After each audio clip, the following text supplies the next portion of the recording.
हम पढ़ रहे हैं दिल्ली सल्तनत। दिल्ली सल्तनत में पहला वंश कौन सा है? गुलाम वंश। ठीक है, गुलाम वंश की अगर बात करते हैं कब से स्टार्ट होता है? 1206 में स्टार्ट होता है। अब 1206 में इसकी स्थापना कौन करता है? कुतुबुद्दीन ऐबक। इसमें कई सारे शासक गुजरे। कुतुबुद्दीन ऐबक की बात करते हैं तो ये 1206 में इसकी स्थापना करता है। इसके बाद 1210 में गद्दी पर बैठता है आराम शाह, यानी इसकी मृत्यु हो जाती है कुतुबुद्दीन ऐबक की, तो 1210 में गद्दी पर बैठता है आराम शाह। आराम शाह की हत्या करके इल्तुतमिश जो कि कुतुबुद्दीन ऐबक का दामाद भी रहता है और बदायूं का गवर्नर भी रहता है, वो 1211 में गद्दी पर बैठ जाता है। किसकी हत्या करके? आराम शाह की हत्या करके। अब बात करते हैं इल्तुतमिश के बाद गद्दी पर बैठता है रुकुद्दीन, बस कुछ ही टाइम के लिए बैठता है 1236 में।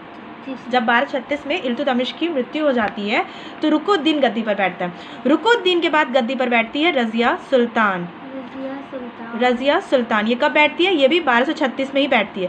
देखो मैटर क्या हो जाता है कि रज़िया सुल्तान को चाहता है इल्तुतमिश गद्दी पर बैठाना, लेकिन रज़िया सुल्तान एक महिला रहती है, तो इल्तुतमिश की मृत्यु के बाद जो वसीयत रहती है कि रज़िया सुल्तान गद्दी पर बैठेगी, लेकिन तुर्कान जो माँ रहती है और जो तुर्क सरदार रहते हैं 40 तुर्क सरदार, जो तुर्कानी चहलगानी की स्थापना करता है इल्तुतमिश, वो चाहते हैं कि रज़िया गद्दी पर ना बैठे क्योंकि एक महिला है, तो वो रुकुद्दीन को बैठाते हैं। लेकिन रुकुद्दीन के साथ मैटर भी यही रहता है कि उसका सारा डिसीजन कौन लेती है? उसकी माँ तुर्कान लेती है। तो रज़िया को गद्दी पर 1236 में बैठाया जाता है। ये ज़्यादा शासन नहीं कर पाती। 1240 में बहराम शाह, इसका भाई रहता है रज़िया सुल्तान का, 1240 में गद्दी पर वो बैठ जाता है। अब यहाँ पे देखो बहुत ज़्यादा लंबा टाइम हमें देखने को नहीं मिलेगा, सिर्फ इल्तुतमिश का टाइम थोड़ा ज़्यादा लंबा चला है। 4 साल के बाद बहराम शाह गद्दी पर बैठ जाता है रज़िया की हत्या करवा के। कैथल के पास रज़िया की हत्या हो जाती है। अब बात करते हैं कि 1242 में फिर राजा बदल जाता है, यहाँ पे शासक बदल जाता है, और 1242 में शासक बनता है मसूद शाह।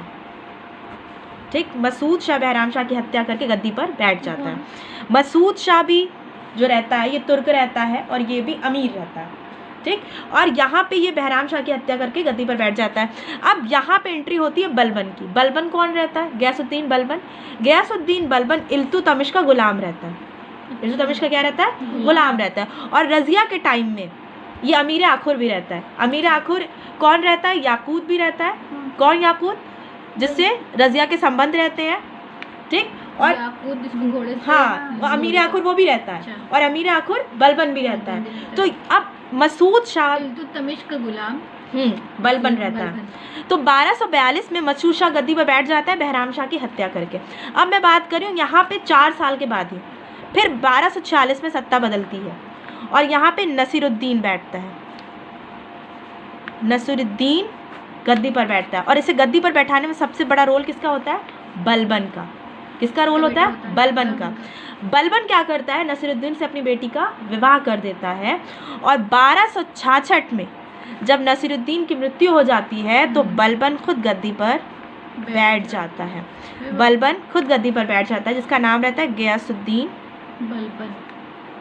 गयासुद्दीन बलबन जब गद्दी पर बैठता है 1266 में, तो बात करते हैं यहाँ पे कि सबसे बड़ा चेंज यहाँ पे देखो 1206, 1210, 11, 36, 36, 40, 42, 46, 66, बहुत लंबा कोई यहाँ पे टाइम हमें देखने को नहीं मिलता, सिर्फ इल्तुतमिश का देखने को मिलता है। बाकी सब यहाँ पे 2 साल 4 साल के अंदर में सब खत्म है। लेकिन बलबन ये चाहता है कि मेरा टाइम काफ़ी लंबा चले। इसके लिए उसने ये इसमें क्या देखा कि यहाँ से यहाँ जो चेंज हुआ है इसमें सुल्तान के लिए कोई दृढ़ता नहीं रहती लोगों में। जो अमीर रहते हैं वो सुल्तान को कोई बहुत वैल्यू नहीं समझते उनकी। 2 साल में किसी को हटा रहे हैं, किसी को बदल रहे हैं, जान से मार रहे हैं। तो ये सब बलबन के दिमाग में एकदम बैठ जाता है और बलबन चाहता है कि सुल्तान पद एक ऐसा पद हो जाए जिसके लिए सब एकदम क्या हो जाए, दृढ़ता से उसको माने कि राजा ने जो कह दिया वही होगा और राजा को हटाया नहीं जा सकता। यहाँ पे वो क्या करता है, बलबन लॉ और रक्त नीति अपनाता है। लॉ और रक्त नीति किसने अपनाई थी पूछा जाता है कई बार क्वेश्चन में। लॉ रक्त नीति किसकी है? बलबन की, जिसमें उसने सीधे कहा था कि जो भी सुल्तान के खिलाफ जाएगा, सुल्तान के खिलाफ जाएगा उसका सिर्फ एक ही होगा, मृत्युदंड। मृत्यु उसने एक काम और सबसे बड़ा किया, तुर्कान चहलगानी, हटा दिया। तुर्कान चहलगानी को इसने कैंसिल कर दिया। कई बार क्वेश्चन आता है कि किसने तुर्कान चहलगानी को बनाया, तो तुर्कान चहलगानी को बनाने का रोल जिसमें सबसे बड़ा है वो इल्तुतमिश का, और तुर्कान चहलगानी को हटाने यानी कैंसिल करने का सबसे बड़ा रोल है वो गयासुद्दीन बलबन का। क्योंकि गयासुद्दीन ये देख रहा था कि जो 40 तुर्कों का संगठन बनाया गया है ना, कि सारा मैटर यही क्रिएट कर रहे हैं, जितना भी बवाल हो रहा है, 2 साल गद्दी से हटाना और बैठाना, रज़िया को हटाना, फिर रज़िया के बाद बहराम शाह को बैठाना, फिर बहराम शाह को हटा देना, ये सब कुछ कौन करवा रहा था? तुर्कान चहलगानी करा रही थी। तो उसने कहा कि पहले तुर्कान चहलगानी को कैंसिल करो, तुर्कान चहलगानी को हम क्या करते हैं, हटा देते हैं। अब यहाँ पे बात आती है कि सिजदा और पैबोस किसने स्टार्ट किया? सिजदा और पैबोस ये प्रथा किसने स्टार्ट की? ये भी बलबन ने स्टार्ट की। सिजदा, जब दरबार में सुल्तान आता है तो क्या करना पड़ेगा आपको? सिजदा करना पड़ेगा। हाँ, यानी सर को सजदा नहीं सजदा, वही सर को झुकाना पड़ेगा, सर को उसके सामने। जैसे हम नमाज पढ़ते हैं तो उसने अपने आप को जैसे कह सकते हो जिल्ले इलाही कहलवाया। क्यों कहलवाया? जिल्ले इलाही का मतलब क्या है? वो सुल्तान था। जिल्ले इलाही, अल्लाही, ठीक है, जिल्ले अल्लाही क्यों कहलवाया? जिल्ले अल्लाही का मतलब होता है ईश्वर का शैडो, गॉड का एक प्रतिबिंब, एक परछाई। किसकी? ईश्वर का प्रतिबिंब, ईश्वर का प्रतिबिंब, यानी जैसे कह सकते हो कि ऊपर वाले की एक परछाई, यानी वो कहीं ना कहीं दूत बन के आया है। किसका? ईश्वर का। तो यहाँ पे ये किसने कहलवाया? गयासुद्दीन बलबन। ये सब वो क्यों करवा रहा है? इतना ज़्यादा वो दैविक चीज़ें, मतलब देवताओं से रिलेटेड अपने आप को क्यों बता रहा है? क्योंकि लोगों के दिल में ये यकीन बैठ जाए कि अगर वो सुल्तान के खिलाफ जाते हैं तो ये उनके साथ बहुत, ना दुनिया में बल्कि दीन में भी बहुत बुरा होगा। क्योंकि उसने अपने आप को इतनी बड़ी बड़ी उपाधियां दे दी, जिल्ले इलाही कहलवा दिया खुद को। क्या कहलवा दिया? जिल्ले इलाही। सिजदा करवाने लगा खुद के लिए। पैबोस यानी दिल पे हाथ रख के आपको झुकना पड़ेगा उसके सामने। तो ये सब क्या है? आपको अपनी आस्था दिखानी है। किसके लिए? गयासुद्दीन बलबन के लिए। इतना सब कुछ वो क्यों कर रहा है? ताकि उसकी सत्ता देर टाइम तक चलती रहे। बिल्कुल, क्योंकि उसने ये देखा है, वो इल्तुतमिश के टाइम से दिल्ली सल्तनत को देख रहा है कि दिल्ली सल्तनत में वैल्यू नहीं रह गई है। किसकी? शासक की। तभी उसने लॉ रक्त नीति अपनाई कि कोई भी राजा के खिलाफ जाएगा या सुल्तान के खिलाफ जाएगा, उसे सीधे मृत्यु दंड दिया जाएगा। तुर्कान चहलगानी पहले कैंसिल करवाई क्योंकि सारी मुसीबत यही कर रही थी। सिजदा पैबोस स्टार्ट करवाया कि मुझे देखते ही दरबार में लोगों को सर झुकाना पड़ेगा। पता है बलबन के बारे में कहा जाता है कि बहुत ही कट्टर था, मतलब इसके दरबार में हंसना मना था, ये खुद भी नहीं हंसता था। ये एक ऐसा प्रेजेंट करना चाहता था लोगों के सामने कि जो शासक है ना, वो मान लो सेकंड है, मतलब भगवान के बाद अगर कोई है तुम्हारे लिए तो वो कौन है? राजा, सुल्तान, मैं, बलबन। ईश्वर के बाद अगर दूसरा नाम आता है तो कौन आता है? वो बलबन का आता है। यानी वो अपने आप को ऐसा प्रेजेंट करना चाहता था कि मेरा कोई रिप्लेसमेंट नहीं हो सकता। यानी तुम लोग चाहो 2-2 साल के बाद जो चेंज कर रहे हो राजा, ऐसा नहीं हो सकता। तो ये सब कुछ हंसता नहीं था, बिल्कुल सख्त अंदाज में आता था, एकदम डिसीजन का, अपना टाइम का बहुत पंचुअल था। ये सब इन लोगों के साथ बुरा क्यों हुआ? बहराम शाह की मैं बात करूं या मसूद शाह, नसीरुद्दीन के बारे में तो कहा जाता है कि भाई बहुत ही कुछ ज़्यादा ही रिलीजियस था नसीरुद्दीन, जिससे पहले बलबन से पहले गद्दी पर बैठा। हाँ, बेटी के साथ शादी तो करवाई, लेकिन नसीरुद्दीन कभी भी जो सरकारी ख़जाना था उससे अपने ऊपर खर्चा नहीं करता था। ये टोपी बिनता था शासक। नसीरुद्दीन के बारे में कहा जाता है कि क्या करता था? ये टोपी बिनता था, और टोपी बिन के इसे जो पैसे मिलते थे उससे ये अपना पर्सनल खर्चा उठाता था। ये जो शाही खजाना था, राजकोष से कोई पैसा नहीं लेता था अपने लिए। पहले मसूद शाह ने बहराम शाह को मार दिया। मसूद शाह के बाद नसीरुद्दीन बैठा ना, कैसे बैठे ही मार दिया। मसूद शाह के बाद, लेकिन मसूद शाह को मारने में पूरा रोल था बलबन का। अच्छा, लेकिन बलबन खुद गद्दी पर नहीं बैठा, उसने एक जिसे कह सकते तो कठपुतली था। नसीरुद्दीन बलबन की कठपुतली था। जब तक नसीरुद्दीन गद्दी पर रहा उसने सारे के सारे डिसीजन किसके माने हैं? बलबन के। और जैसे ही नसीरुद्दीन की मृत्यु हुई, इन लोग अपनी नसीरुद्दीन की मृत्यु नहीं कराने इसको का- मारा नहीं था बलबन ने, अच्छा। ये अपनी मौत मरा था। अच्छा। तो अपनी बेटी की शादी इसलिए भी इसने करवा दी क्योंकि एक खानदानी अटैचमेंट रहेगा। तो मासूद ने बहराम से मरवाया, गयासुद्दीन ने फिर मासूद हाँ को मरवा मसूद को, यहाँ पे नसीरुद्दीन का कोई रोल नहीं मसूद को दिया। मरवाने में। ठीक है। यहाँ पे बलबन ने मसूद शाह की हत्या करवाता है और नसीरुद्दीन को गद्दी पर बैठाता है। नसीरुद्दीन को चुन के गद्दी पर इसलिए बैठाता है क्योंकि नसीरुद्दीन बहुत सीधा रहता है, तो खुद ये भी क्यों इसका नहीं वंशज बैठता? रहता है। खुद क्यों नहीं बैठता शो ना? नहीं करेगा ना वो। बलबन अचानक इसलिए गद्दी पर नहीं बैठ सकता क्योंकि ये इल्तुतमिश का गुलाम रहता है। अच्छा। तुर्कान चहलगानी अभी बनी हुई है, अभी कैंसिल थोड़ी ना हुई है, हाँ। ये तो ये कैंसिल करता है। अचानक वो इसलिए नहीं बैठना चाहता क्योंकि इसके खिलाफ क्या हो जाएगा, हाँ। विद्रोह हो जाएगा। तो इसने क्या कहा, पहले अपनी कठपुतली को बैठाया, नसीरुद्दीन जो इसके हाथ की क्या था, कठपुतली था, उसको बैठाया, बेटी के साथ उसकी शादी कराई और संबंध मजबूत हो गए। यहाँ फिर से उसने मतलब जो खानदानी चेन चली तो टूट गई।